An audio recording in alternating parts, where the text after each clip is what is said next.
Et si je te disais que plusieurs dirigeants français ont fini jugés, condamnés ou même exécutés? Voici l'histoire de ceux qui sont passés du trône à la prison. Le roi de France, Louis XVI, est accusé de trahison contre la nation, jugé par la Convention, reconnu coupable et guillotiné. Le roi tombe, la République naît. Napoléon Ier, l'empereur Napoléon, défait, déchu, exilé à l'île d'Elbe. Il revient pour les 100 jours. Mais Waterloo le condamne à un second exil, à Sainte-Hélène. L'empereur meurt seul, loin de son trône.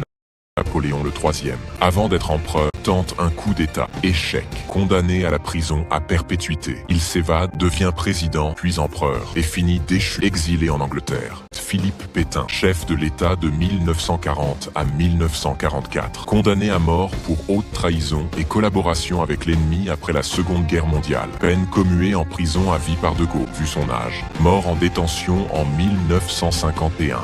Jacques Chirac en 2011. Jacques Chirac, ancien président, est reconnu coupable d'emploi fictif à la mairie de Paris. 2 ans de prison avec sursis.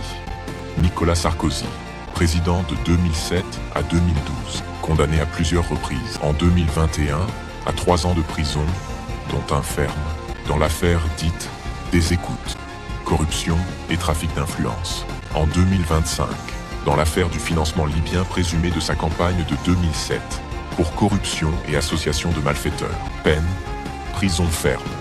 Premier président français à purger une peine de prison ferme. Même au sommet de l'État, la justice finit par rattraper. De la guillotine à la prison, le pouvoir, en France, n'est jamais intouchable. Abonne-toi pour plus d'histoires vraies de pouvoir et de justice.